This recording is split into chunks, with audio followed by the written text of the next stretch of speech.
Hi, everyone. Thank you guys for joining us on this webinar on strengthening your application to public health graduate schools. My name is Janet, and I'm part of the MyHealth Career Navigator team. Panelists today, I'm really happy to introduce is Jeffrey Oxendine, who's the founder of MyHealth Career Navigator. Also, well, I can't really say also, but he's the Associate Dean of Public Health Practice at UC Berkeley School of Public Health. He's also the UC Berkeley School of Public, where he got his PH and MBA. He's also the president and co-founder of Health Career Connection, which just celebrated its 25th anniversary, and thousands of young people have been able to get internships and jobs through that program. So me personally, I've definitely benefited from Jeff and expertise on public health and just how to develop your career. And I think this is going to be a wonderful webinar. So Jeff, take it away. Great, and good afternoon, everyone. I appreciate you making the time to be here today.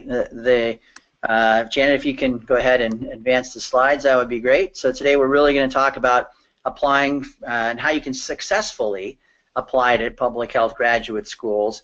And you'll see that some of the things I will talk about are relevant to people who are applying now. Some of them will be more relevant to people that are thinking about it down the road. My focus is on having spent 15 years within Berkeley School of Public Health with looking at graduate applications and what makes a successful application, and what makes it more than just an application, a successful student and an alum who gets hired and gets to do what they really want to do afterwards. Also, through our work at Berkeley and through Health Career Connection, I also work closely with schools of public health at Harvard, and I taught at Harvard School of Public Health, and also North Carolina and Michigan and Columbia and UCLA. So I've got a pretty good perspective on how different schools are looking at this. So what we're going to talk about today is, first of all, you have to understand why should you go to school, graduate school in public health. When is I bet if I could ask you to show your hands, a lot of you would raise your hands that's a question that you have. It's important to think about what you want to do afterwards in order to decide which degree, school, and program is the best fit to you, and then for you, and then we're going to talk about how to best prepare and be competitive, and I think some of you would also be interested in how to pay for it. So this is usually a longer session, but we're going to hit the highlights today and hopefully answer some good questions for you. So next slide, please.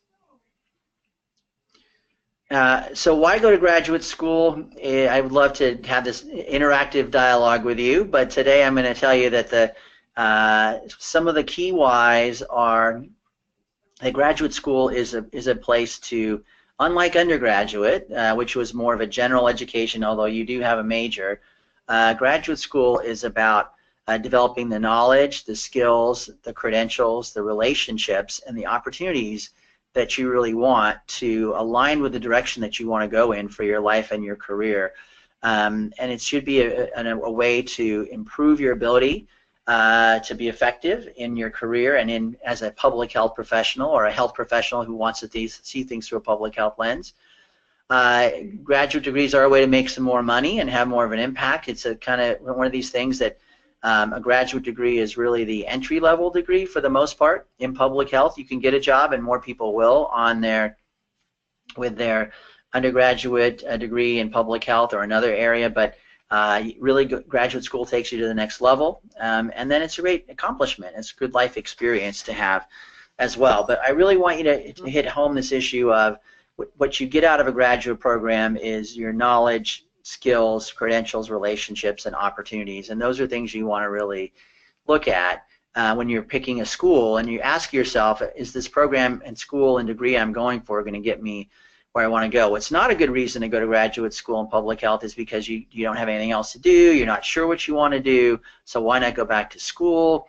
Because it's hard to get a job, because your parents are putting pressure on you, or because your peers are going. Those are all other reasons that I often hear from students about why to go to graduate school, and so those are not good reasons to go for a public health school. That you can discover what you want to do while you're there, and you can get jobs and other things through that, but it's a big decision It's a lot of money, and you want to be able to go to a place that you know is going to be a good fit program for you and going to be able to help get you where you want to go. And the programs are not going to accept you unless you can make a strong case about why you want to be in that program relative to where you want to go. And so these are all things to think about when thinking about why go to graduate school. And so this should help you. You should know why you want to go as you're writing your application, because your statement of purpose for a graduate program, the letters of recommendation that you get, the things you say in your interviews for those schools that do interviews, those are all things that if you know why you want to go and what you want to get out of it, that helps you be much more clear and effective in getting accepted. So that's the first step, is defining why you want to go and why now. Next slide, please. So the why now kind of leads to the when, and the when for me is it's when you know what your career direction is and what those requirements are, the knowledge, skills, credentials, and relationships that you want. And when you've reached a point, one of my colleagues the other day said, you know, I decided to go back to graduate school about 3.5 years after I had taken my job as an evaluation consultant, because I reached the point where I knew I needed to go back to school in order to get more education to get to the next level and to have a more challenging, rewarding job. It's good to go to graduate school when you know what you want to get out of it, and so therefore you know which programs to apply to. I have a lot of students say, well, I think I might be interested in epidemiology. I took a class once in that, but environmental health is also interesting to me, and you know, health policy, I like the lecturer that came to health policy, my health policy class. If that's where you are, then in my opinion, that's not necessarily the time to go, because you really need to have more clarity about what you want to get out of it, and also more experience, more life and career experience is important, because graduate schools are looking for life and career experience. I teach in the program, the Health Policy Management program, that has a 2-year minimum paid work experience undergraduate, and there's a reason, because people get more out of the program, they can contribute more to the program, they get better jobs and internships. It's a better all-around situation, and most of the other colleagues have more experience, and so you'll get more out of it, and you'll be more comfortable actually if you have more life and career experience. And even what I've seen is the students who go through and get into a program of which many schools like Boston University, Emory, Michigan, Johns Hopkins, UCLA, San Diego State, you know, many of those schools will take you without a lot of experience. Also, some of the programs like epidemiology and biostats and environmental health and infectious disease, some of those programs are more looking for your quantitative ability, your analytical ability, your promise as a potential researcher. They don't value experience as much, and you could probably get into those if you have good grades and good test scores, but it really helps that having experience. I ran a center that placed all of our graduate students in internships, and I found that the students who didn't have paid work experience first had a very difficult time even getting an internship, let alone getting a job afterwards. And it would be in the long term, it may still work out for you. It probably would, but in the short term, it's going to be harder in school, and it's going to be harder to get a job and to kind of get going. So the most important thing here is to get some paid work experience, and that's anywhere from, I'd say, 1 year, but better to be 2 to 3 years in order to get the right kind of experience. That will help you be ready and competitive to get into the best fit program. You can only get one master's degree in public health. You could get a master's and a doctorate in public health, but why not have that degree you get be with the best fit program? And there are some programs that you can get into without having experience, but they might not be the best fit for you. And it does matter which school you go to. So I want you to get into the best fit program for you that's going to be your best long-term return on investment, not the easiest short-term one to get into. You should also go when you have the motivation, the energy, and the capacity to do this. Sometimes you're burnt out from undergraduate and you need to get a break. You need to do something different, or there's life and family issues going on. And you want to do it when you're ready to take full advantage of to meet your goals. I should say, by the way, that I'm going to go through the slides first, but we will have opportunities for you to ask questions, and there is a a chat box that you can type questions in, and if once I finish the presentation, we'll have time for questions, and we'll go from those that get typed in. So if you want to ask a question at any time along the way, go ahead and type it in, and we'll do our best to get to as many as we can. So that's the when to go to important. So why and when, we spend a lot of time on those because those are really important things for you to really make good choices about. Next slide, please. So then there's the question of which degree, school, and program do you go into.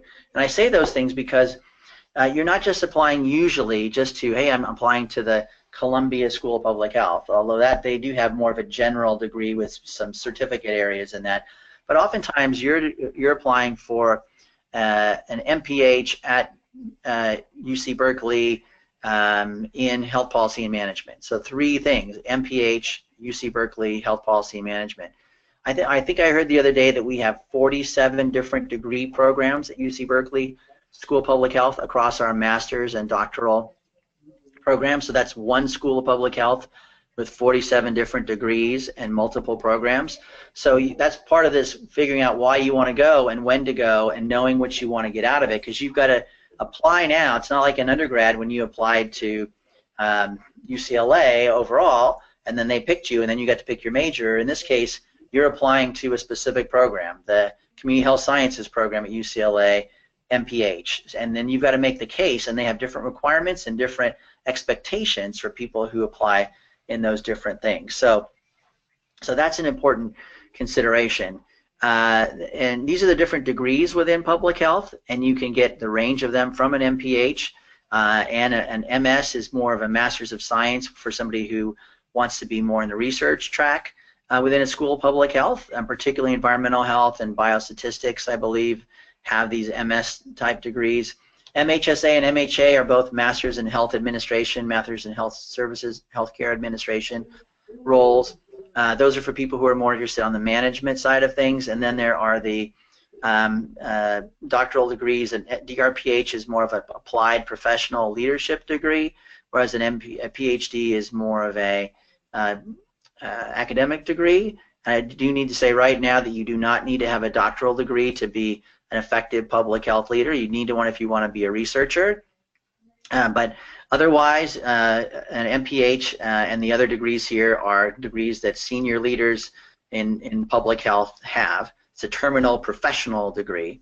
You can also combine your MPH with all these other programs on the other side, the MBAs, the Masters in Regional City Planning, the Masters in Public Policy, MDs. There's many MD, MPH programs now, law and PhD, law and MPH. There's MSWs, and there's nursing. So there's a lot of dual degree programs, which might be really cool for those of you who want. And I have an MBA and a Master in Public Health because I wanted to be a manager in a hospital at the time, and then I've been a physician group administrator. I did those things for 20 years, and even in running my nonprofit and doing the work I lead around health workforce issues and MyHCN, the MBA and the MPH combined make a great combination.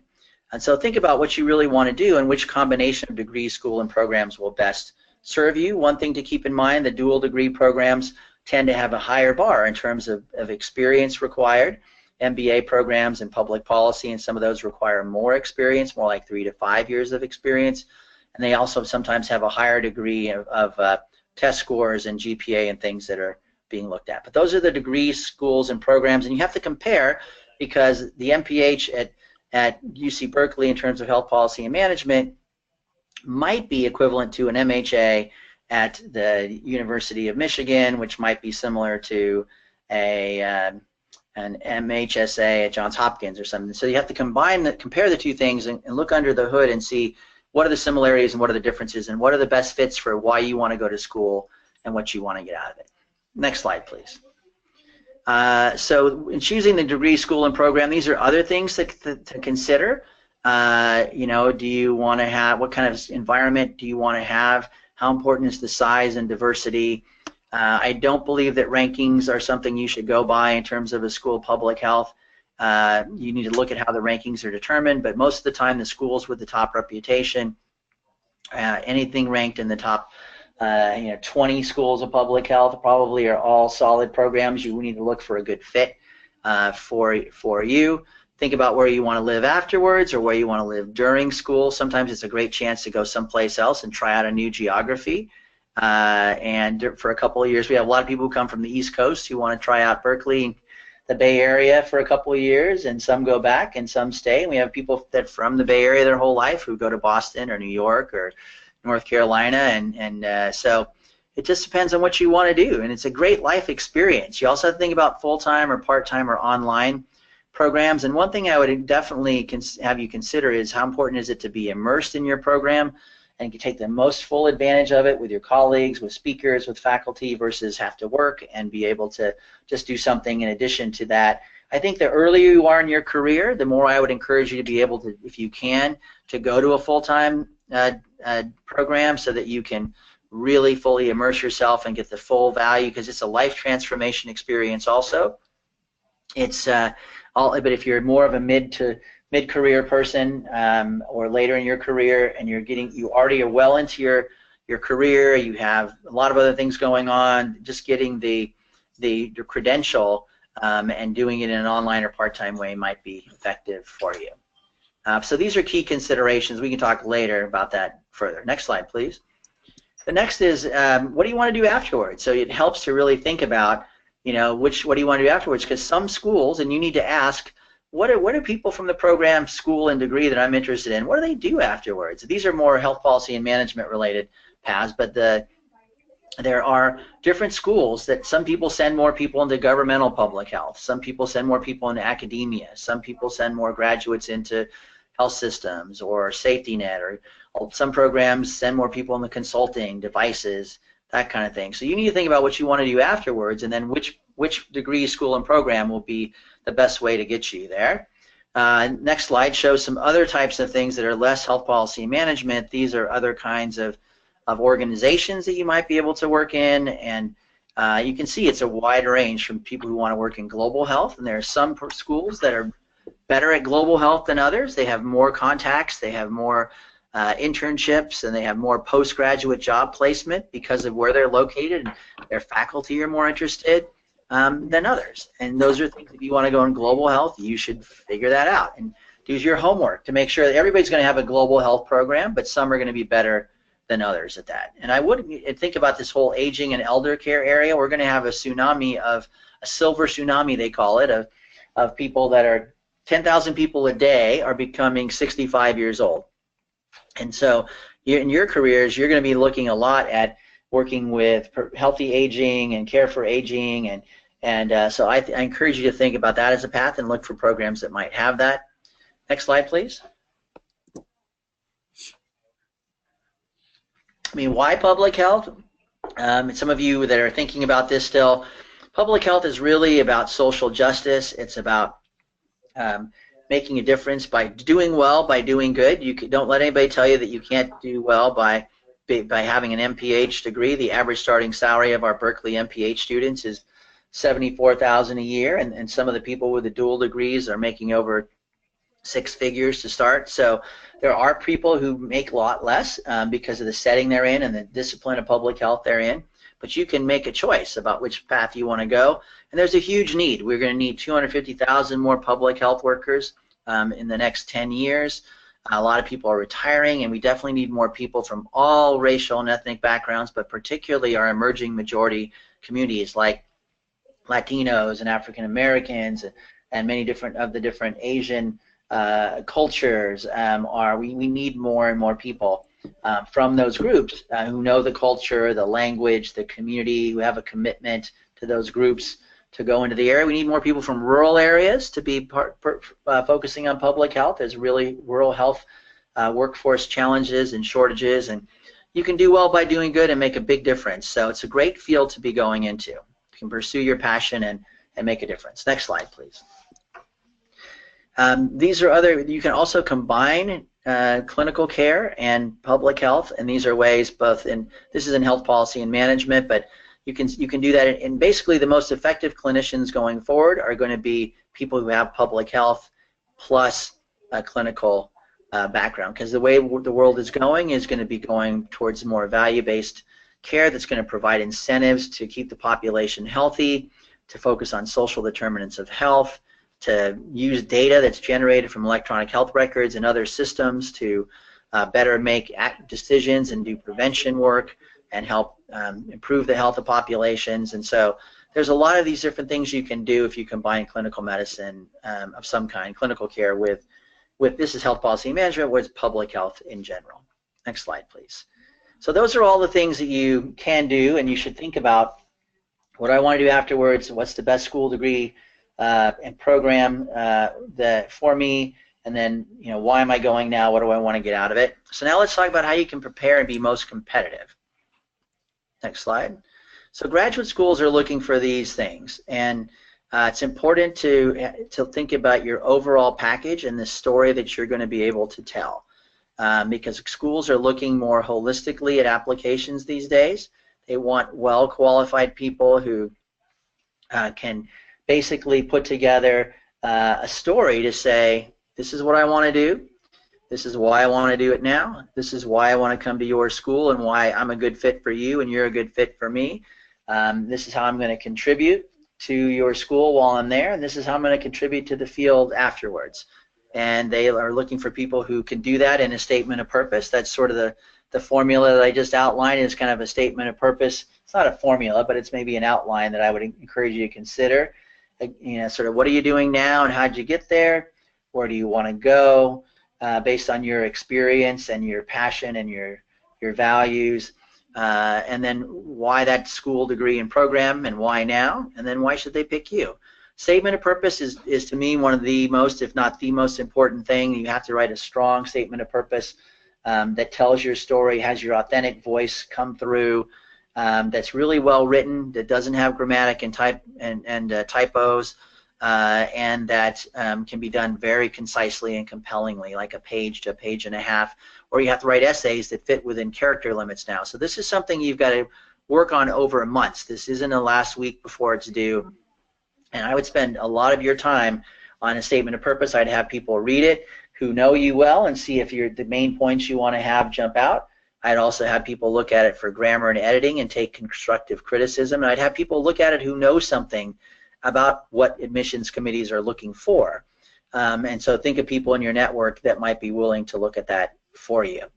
By the way, related to that, it's good to get to know the people at the programs where you're going to be applying. So going to meet with the program director or having a call with them or a Skype with them or something, or faculty, is a good thing to do, because then you can hear, you can listen to what they're looking for and what the emphasis of their school is. You can help make the case, then you can develop a relationship so that when your application comes in, they might remember speaking to you. And you also get some perspective about whether you have enough experience. Are your test scores and GPA high enough? What can you do to strengthen your application? So I encourage you to do that in addition to working on your application. We talked about experience already. I can't emphasize that enough, the importance of paid experience. And guess what? When you have more experience, your GPA and your test scores and those things can mean a little bit less, because you've already demonstrated that you've done the work. You're going to have strong letters of recommendation. You're going to have a lot to offer. When you have less experience, you have to have higher GPA, higher GRE, those kinds of things in order to help them pick you. And that's all they have to go by. And you're competing with people who have those things but also have good experience too. The GPA, you need to at least have a 3.0 in your GPA, and each school looks at it differently. At Berkeley, we look at your upper division GPA, and so that might be good for some of you. Others, maybe not as good.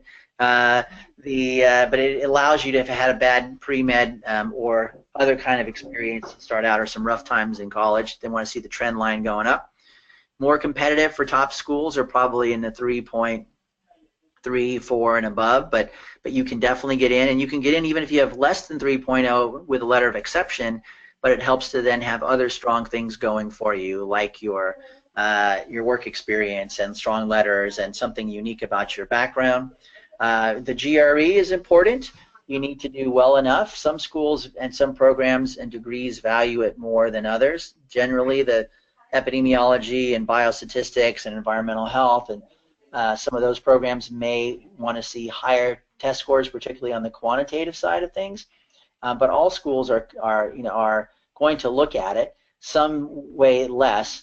The issue there is it creates doubt if you don't have a good test score. Now we know that taking these tests does not measure your intelligence nor your ability to be successful in public health, but it does create some. It is a marker that some programs use to see particularly can you do the quantitative work, can you do the writing and analytical thinking that's required.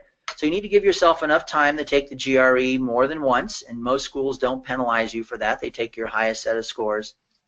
And you need to give yourself enough time to take a review class or really study well on your own. If you get a bad score, then try to do a review class, try to study more, do what you can. Don't just give up on the first try and say that's the best I'm going to do, because you need to be at least above 50 percentile in order to usually be considered without exception to most schools, and better is in the 70, 80 percentile, but people do get in with less than 50%. You just have to have a lot of other good things going for you in order to do that. But I definitely encourage you, and I take the GRE sooner while you're still in undergrad or shortly after, so you're still in the school mode and the math mode and the studying mode and those kinds of things. It's usually good for 5 years. You need to get strong letters of recommendation, and then you'd ask people, can they write you a strong letter? You need to develop relationships with faculty members and professionals who know you well enough. The first question is how long have you known the applicant and in what capacity, and how well do you know them? So you need somebody who's going to say more than just, hey, the student was in my class, they were smart, they got an A, that kind of a thing. And so start now, and if you're going to be leaving school or leaving work, ask people to maybe, if they'd write you a strong letter, and if they say yes, then maybe write down for them what are some of the key things that you'd want them to put in the letter, ways that they know you, and then keep in touch with them so when the time comes to write your letter, they do it, and give them enough time in advance notice to do it. You want to have a good fit with the school and concentration that you're going for. That's the program. And they're looking for fit too, because there's sometimes we get the smartest person who just doesn't want what our school has to offer. So fit is really important. Schools are looking to have a student body and help prepare a workforce that reflects the diversity of the population. That's something that some schools have more of a commitment to than others. Some have resources to support that and special programs. And then people are looking at your personal journey. We know that it's not a straight path oftentimes to do this work. And they're looking at your distance traveled, and it's different for someone who started out in a really low-income community with parents who didn't go to college, with a high school that didn't prepare them well for college, with a lot of other challenges that they've overcome, compared to for somebody and they might look at that differently than somebody who came from a much more privileged background, and compare your accomplishments and your progress. So there is a personal statement that you can write in addition to a statement of purpose, and it's good for you to really emphasize what kind of challenges you've encountered, how you've overcome them, and how resilient that you are. So those are all key things to think about when you're looking at, and again, it's the combination. A lot of people are weak in one of these areas, or weaker than they'd like to be, and that's okay. Then you focus on the parts that are strong for you, and you try to wrap together an overall story that's a thread that comes across when looking at your application. So your letters of recommendation, your statement of purpose, the work experience that you have, all those things are sort of pointing in the direction life and career direction that you want to go, and the kind of difference that you want to make, and why you're a good fit for that school. So we can have time to answer more of these questions a little bit later. Next slide, please. So the way to be competitive, in addition to doing well on all those factors, are doing your homework, understanding this school and what they're looking for, as I said, not just sending in an application and cutting and pasting the same things for other schools. Schools want to see that you know what they have to offer and why they're different and that you're a good fit. You can do that by going to pre-application advising events, prospective student conferences, visit days, career day, graduate school fairs. The American Public Health Association meeting coming up, maybe happening now, is an opportunity for you to go meet all different kinds of people that are, all the different schools are there. So look for events, either go to a school, which I think is really good, because then you get to see what it's like and feel it and meet people and they meet you, or at least somehow visit different admissions people and talk to them to see if it's a good fit for you. You want to be able to be as strong an applicant as you can by getting experience, by telling your story well, and by and getting good feedback along the way. And just have persistence. You know, it only takes one. You might get rejected by a number of different schools, whether it's public health or medical school or nursing or something else. It only takes one, and the test scores might be tough, but you know, keep pushing through it, keep going, go forward with the best that you have. But really, you've got to have a good story and a good package and a good application, and really making good relationships helps too. You have to make the time, schedule the time in it like it's a course, or if you're still in school, or hopefully again you're going to get experience first, so schedule it like it's a course and you're working and you've got to spend some time on it each week. Next slide, please. So what can you do now to help strengthen your ability to get into these schools and to be most competitive? Next slide. You know, first it's going to these events that I mentioned to you. There's more and more of these. There's online events now, but I would encourage you to do more of in-person if you can, so that you get to meet people, see what it's like, those kind of things. As I mentioned earlier, go to meet people, faculty members. Talking to students and alumni is good too, like understanding what they liked about it and what the schools are looking for is a good thing to do. If you have a mentor or colleague that went to a school, have them help connect you, have them write you a letter of recommendation. And then a lot of these schools have summer programs. The University of Michigan has a summer enrichment program. There's something called the CUPS program through the CDC that's at Columbia, at the Morehouse, at Kennedy Krieger Institute. Our School of Public Health had a summer research program, and so look for summer programs at these different schools. I think North Carolina, University of North Carolina, Chapel Hill has one as well. And go to those programs, because that way you get to meet faculty, you get to see if you like the school, you get to demonstrate that you can get some things done. And so that's a good way to go as well. And then there are summer programs like Health Career Connection that have connections with all these different graduate programs and with alumni who've been to those schools, and by being in that program you can meet some of those folks. We have workshops at each one of those schools of public health I mentioned earlier as part of the summer program, and you meet admissions people and deans and faculties as part of it. Next slide, please. Knowing what you want to do, these are ways to help figure out if the more clear you are in your direction and the more prepared you are, it helps. As I mentioned, taking test preparation courses is good, building some relationships with faculty and alumni, having somebody review your statement of purpose, talking about funding options, even having funding yourself. Some of you are Gates Millennium Scholars. Some of you might be, you can seek outside sources of funding there's all kinds of scholarships for different types of ethnic groups, different types of interest groups that are beyond what schools offer. If you come with money, then it helps you to make the case to get accepted. Next slide, please. One thing you can do in the short term is be in a summer program, as I mentioned. This is the Health Career Connection Summer Internship Program. I show this slide because it's from about 10 years ago, and I would say I know at least 90% of those people have gone on to graduate school, many in public health, but some in business, some in law, some in public policy, many in medical school. And so being in a summer program like a Health Career Connection or the Summer Enrichment Program or the others I mentioned, the Summer Medical Dental Education Program is now called something different, but that's a great program to be in. So these kind of summer things can really be launching pads. And Health Career Connection is a paid full-time 10-week summer internship program. The applications are now available at healthcareers.org, and it provides a full-time paid internship experience in a leading public health or healthcare organization, provides workshops, mentorship, networking opportunities, and you have a cohort of peers who will be in your regions. And we're in 10 regions of the country. We're in 5 regions of California. We're in New York, DC, Nashville, North Carolina, and New England. Also New Jersey is part of that as well. So this is a program you can get great experience, graduate school connections, and by the way, 70% of the students get a job offer afterwards or extend their internship as a way to get that experience before they go to graduate school. Next slide, please. So healthcareers.org, and that tells you a little bit more about it. We're really about producing the next generation of diverse health leaders and professionals who will make a difference and give back. Next slide, please.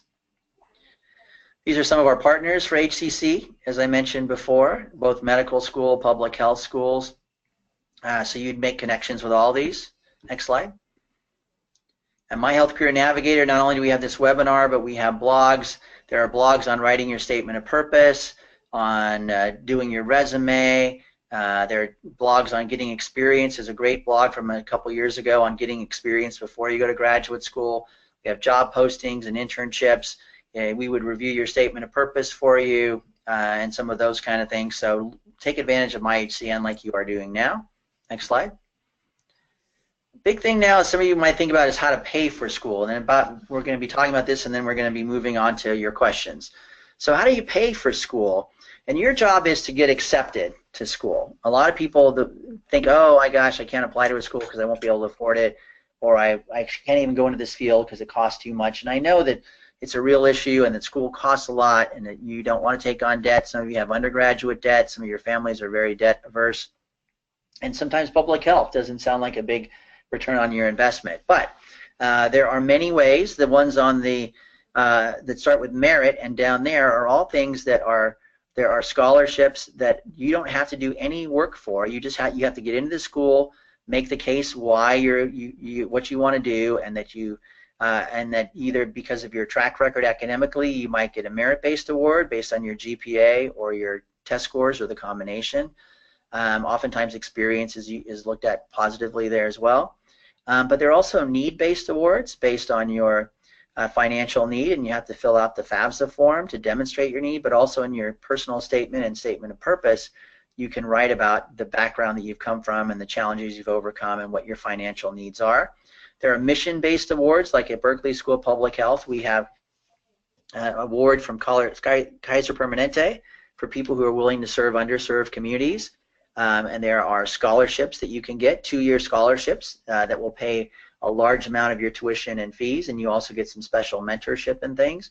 Programs do have some resources in some schools for people that are from backgrounds that are underrepresented in the health professions or underrepresented in their communities, so diversity is a way to get awards. There are certain programs that have money themselves. There are alumni and donor who give awards. There are foreign language fellowships that it's usually not Spanish, but sometimes if you want to learn another language while you're in school, that's one that's in need.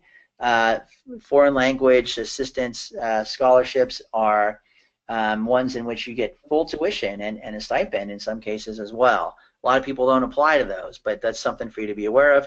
And then there are a lot of sources, the Kiwanis Club, the Rotary Club, there's a way, and I think it's the Association of Schools and Programs in Public Health website and the Columbia School of Public Health website, I believe, have a lot of resources that you can go to look at the different scholarship and programs that are out there. So those are ways to pay for school that without you having to do work in return. Your job is to get into the school, to build a good relationship with people, and to let them know that you need funding in order to be able to come. And once you get into more than one school, to let them know that you've gotten money from other schools in a non-entitled way, and to see what can be possible. There also are things on the other side, that starting with internships, that you do have to do some work in order to get paid, but they're good things for you. Like many schools have paid summer internships, and some pay very well. And so at Berkeley, a large number of our students get paid summer internships, and that helps defray their living expenses not only in the summer but also in the school year while they're getting great experience. Some people are graduate student researchers or graduate student instructors, and you can work with getting jobs. And a lot of students get fee remission from that. Not only do they get paid an hourly rate, but they get their fees reduced. There are work-study programs, and you can often do that within public health in organizations in the community or on campus. A lot of students work part-time. I'd say a lot of the Berkeley students, particularly after their first semester, work 10 to 20 hours a week, probably more like 10, but 10 to 15 hours a week in order to make money, and they get paid pretty well, particularly if they had experience prior to school.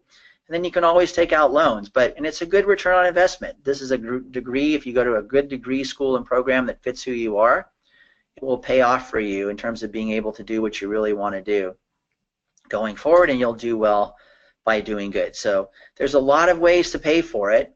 Your job is to get accepted and then to figure out, do your homework on these ways and try to be people that schools will pick for these awards. Next slide. And we can answer more questions about that when you're done. So in terms of next steps, learn and engage with these programs. That's and listen. Listening is a key thing about getting accepted to these different programs. Listen to what they're looking for. Listen to what their strengths are.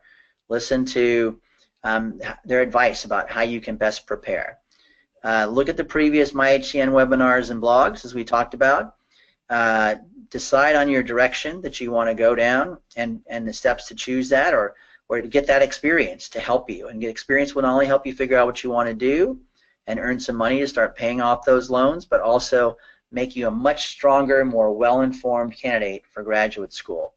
Define the knowledge, skills, relationships, credentials, and opportunities that you want to get from a program, and then use that to filter which schools that you apply to, and make the case for what you want to do, and decide what do you want to get out of a program, and then strengthen your ability to be the most competitive applicant that you can be to get into the best fit program. So those are my comments. We now have about 15 minutes for your questions, and we'll go from there. So Janet, are there any?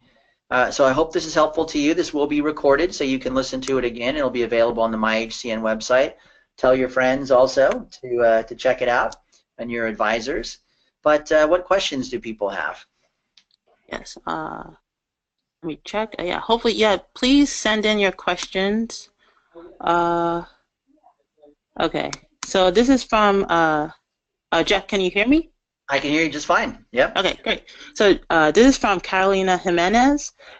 Jeff just said if you have money, you could build a case to get accepted. Does that mean you have a better option of getting admitted into grad school if you're able to pay for it without financial aid? Well, so I want to say that I guess I need to qualify that a little bit, in that I think it depends on the degree, school, and program.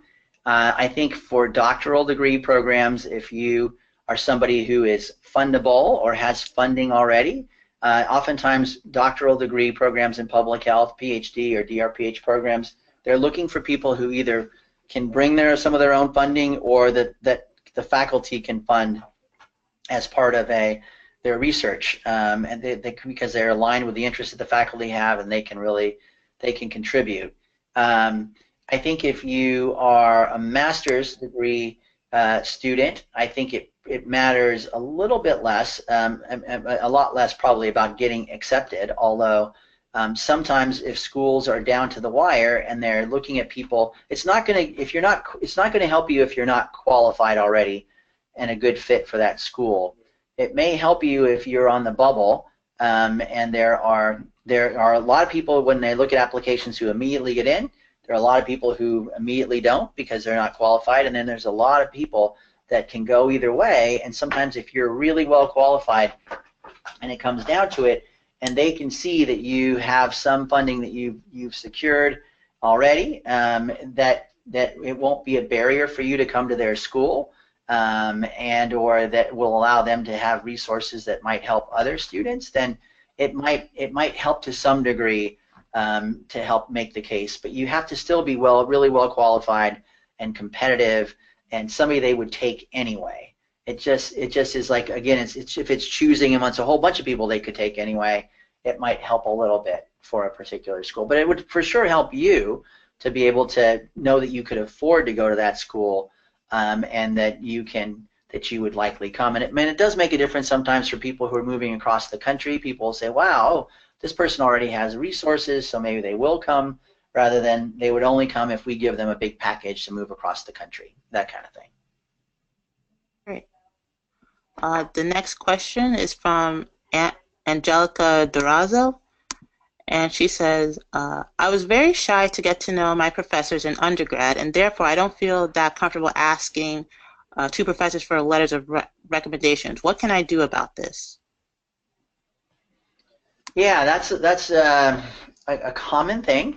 It's not easy for some people to to get to know professors. It can be scary. It can be unwelcoming depending on the school that you go to, and sometimes you don't do it, and that's just how it goes sometimes, right? And so I think in those kind of cases, some options are to at least start with a class that you did take, that you did do well in, and that you had some relationship with a faculty member. It also might be if you know, and then in that case, even if you didn't know them well, you might circle back with them and just say, and if it's not a 9,000 person class, but one in which perhaps the professor would remember your face and your or your name, and at least to go in and check in with them and say, gosh, I was in your class and I did well, and I didn't get to know you, but I would like to talk to you because I may be applying to graduate school in the next few years, and I'd wondered if maybe that you might consider writing a letter for me. I mean, it doesn't hurt to ask, and it doesn't hurt to then but personally go, not just email them. This is probably going to be an in-person, if you can, or Skype or like something, so they can put the name with the face, and you can make a personal connection with them, so that you can appeal to them to say, okay, yes, I may be I may be willing to do that, and maybe they'll ask you to be involved with them in some other way, or to tell you more about what you've done since that class. Some professors will, some faculty members will do that. Another example is if you knew the graduate student instructor, and you didn't know the professor, but you had a good relationship with the graduate student instructor, it might be that you could get the graduate student instructor to write the letter and have it be co-signed by the faculty member. Sometimes they will do that, or have a graduate student instructor write the letter, which some people think that that's really fine, particularly if they know you well. Some people don't, but if you could, the best option would be to have one, and have a letter from a GSI rather than not have a letter from an academic person, but try to get it co-signed by the faculty. The other thing is you can take another class if you get some paid work experience post undergraduate, and you take another class and outside. It may not be the same school that you went to, but one that's aligned with the field that you want to go into, and then use that as an opportunity to build a relationship with a faculty member, and do well in that kind of a class. Those are things I can think of, and then make sure that you're building. That may be better to have more work experience, and it depends on which program you're applying to. Some of the more academic programs are still going to want really strong academic letters or recommendations. Others are maybe if you have more work experience, then they might, or if it's a more professional degree program, then they might not require as strong an academic letter to support you. Thanks. We have a question from Amanda Washington. She asks, how important is it to be in an accredited public health program? That's a good question. And there are accredited schools of public health, and there are accredited programs in public health. A school of public health has a minimum number of graduate degree programs, the core 5 graduate degree programs. A program in public health can still be strong, but it still can be accredited, but it's not in a school. The Association of Schools and Programs in Public Health, ASPPH, will have a whole listing of the different accredited schools and programs, and usually the accreditation is something that is important, but it depends on what your career direction is and where you want to work, and depends on the strength of the school otherwise. Because, for example, well, I should say that there are the Center for Disease Control, I believe, and some county public health departments and some state health departments, which are governmental public health. There's a lot of ways that people go and they want to make a difference in public health. So they have, some of them require you to have an MPH, not an MS or some of those other degrees, an MPH from an accredited school of public health. So some require that. So if you're heading in the government direction, or the CDC or some of those, then having it be from an accredited school or program is more important. If you're not heading in the government direction and you are thinking of more private industry or community-based organizations or philanthropy or something like that, the accreditation is may not be as important.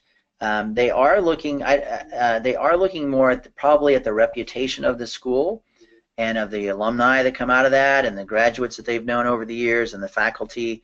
And there could be a really strong program that has really good relationships and with employers, great placement record of where people get jobs and progressing that might not have an accreditation. So for example, our health policy and management program at UC Berkeley, there's a special accreditation for health policy and management programs called CAMI. I can't remember what it stands for, but we elected about 7 years ago or 10 years ago to not be CAMI accredited for our health policy and management program. That hasn't changed one thing as far as the number of employers that are excited about us, the number of students that are excited about us, the jobs the students get. So I think it depends. I would go based on the reputation of the school and the quality of the school and link that to what you want to do and where you want to do it. Because that's the other thing. Sometimes in some regions of the country, it might be more important than others. Great.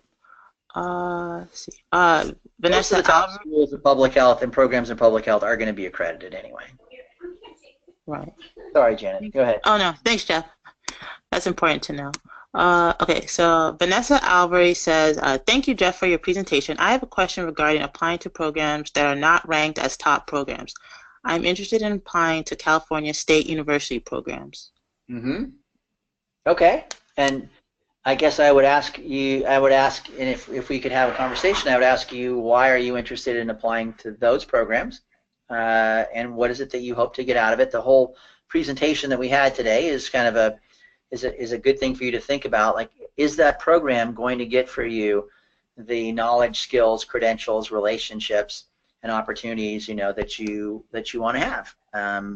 And if the answer is yes, and if that fits your life and your career direction better, then and if it's a really good quality program that you're excited about, that the people who graduate from there do the kind of things you want to do, then that could be great. And you just need to do your homework to make sure that it's what I don't encourage students to do, that I see students doing all the time, is to, well, I'm going to apply to schools that are that quote unquote, it's not that those aren't really great schools and programs, but I'm going to apply to some schools that are less top ranked because I think I'm only going to get into those kind of schools, or I can only afford those schools. And so therefore that's what I'm going to apply to. And I would encourage you to really be honest with yourself, but also don't be discouraged. And I'll give you an example. I'm a California State University system undergraduate alum, and you know, I know what it was like to try to apply to Berkeley, going, I applied to Berkeley and Michigan and several other schools, and I got into those schools. And I was like, oh my gosh, I'm never going to get accepted. They're not going to want me because I'm a Cal State University student. I'm from Fairfield. And there were a lot of reasons, but I got in,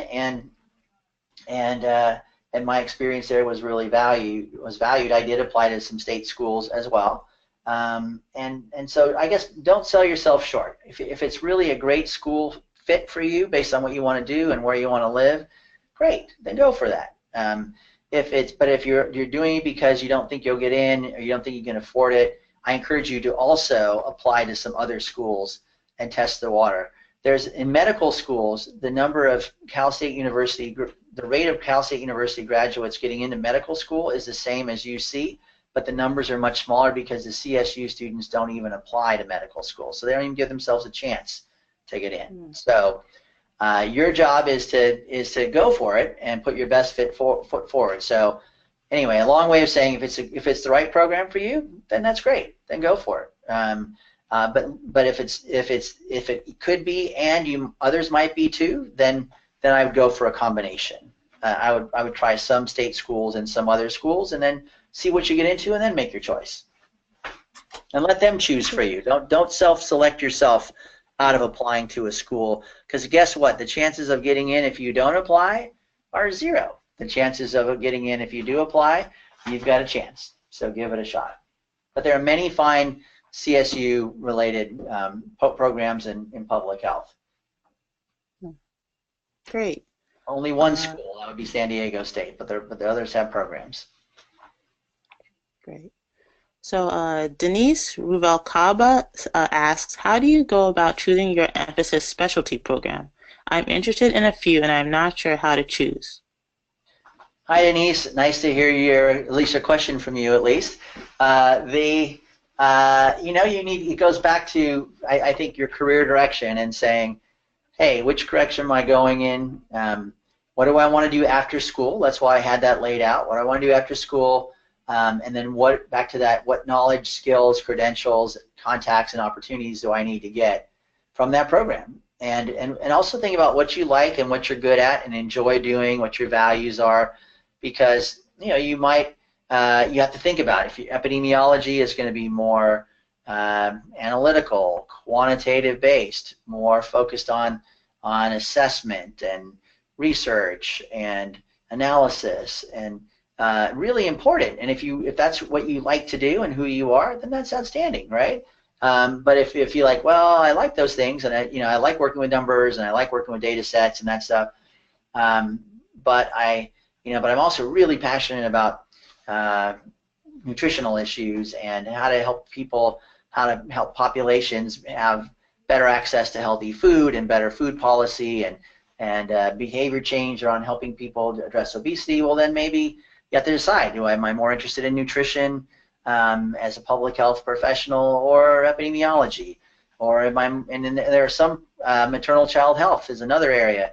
Am I interested in working with women and children, adolescent issues? And there are some programs like Berkeley's that combine maternal child health with epidemiology, and so you could be the analytical researcher person in maternal child health versus some programs that are going to be more focused on maternal child health from a programmatic or policy standpoint. So I think you have to kind of decide, what might I want to do after school, or what are 3 different directions I might go in after school? What skills and knowledge do I want to get out of it? And then which program and degree in school, or which concentration is going to fit me? And I would do informational interviews with people in those areas, both students and jobs and faculty, to get their perspective and to see if it's a good fit. Getting work experience is really good in one of those areas. If you're thinking about an area or 2 and you're going to work for 3 or 4 years before you go to graduate school, work 2 years in nutrition and work 2 years in health management and see what you really like. So anyway, I think you've got to do a combination of searching for who you are and what you really want to do, and then getting exposure and experience, and then talking to people to see what's a good fit. And then look at what the people do when they graduate from those programs, and are they going into the kind of things that you would really like to do. So we have time for maybe one more question. Okay, so the last question is from, hopefully I'm pronouncing this right, Mary Sanya Sapurden, and she says, hi Jeff, I know that some schools ask for a personal history statement. What would we write about if we touched a bit on our history in our statement of purpose? So it varies by all. Some schools, the statement of purpose is where you put your personal history and your professional and career goals, those kinds of things. I would, and some schools have separate. I think you want to have some of your personal in your statement of purpose anyway, because it's part of who you are, right? It's part of your story that, this is why you're passionate about public health. This is where you came from. This is where you want to go. Like the personal influences on you, particularly if they're a big part of your story, you want to have some of that in your statement of purpose. It makes the case, and it kind of tells them authentically who you are, right? And so that's a good thing to have. My advice is to, though, make sure you also address the why you want to go to that school, why that program, why now, why they should pick you, and what your experience has been to help make the case for you going there. Because there are some people who focus only on the personal part in the statement of purpose, and they don't get to all those other things. And so then people, you might really inspire them, you might really move them, and then they're going to go, okay, that's great, but why does that person want our school? Why does that person want our program? What are they going to do with it afterwards? So I think you want to weave it into your story so that you are saying, this is who I am, this is where I'm from, this is where I want to go, and why, and then this is why I want to be in your school degree and program, and why I'm going to do a great job, you know, and when I'm there and afterwards. So that's how I would do it. All right, well, with that, I want to thank you all for participating. I hope this has been a good experience for you and helped you think about how to pursue your public health path and how to get into programs. As we talked about earlier, listen to this one again and look at other webinars and blogs that we have, and consider internships like Health Career Connection and other things that we can do. If you're interested in having us help you with your statement of purpose or a resume or some of those things, email us, and we will think about how we can do that. So thank you all. We'll look forward to some more webinars. The next one's going to be on behavioral health careers. That'll be coming up in the next week or so. So look for that and tell your friends. And good luck pursuing public health. We need you. We want you. And our communities will really benefit. Thank you all. Thank you, Jeff. Thank you all again for joining the webinar. Please fill out the survey that's going to come up after this webinar. And again, thank you so much. And thank you, Janet. No, thank you.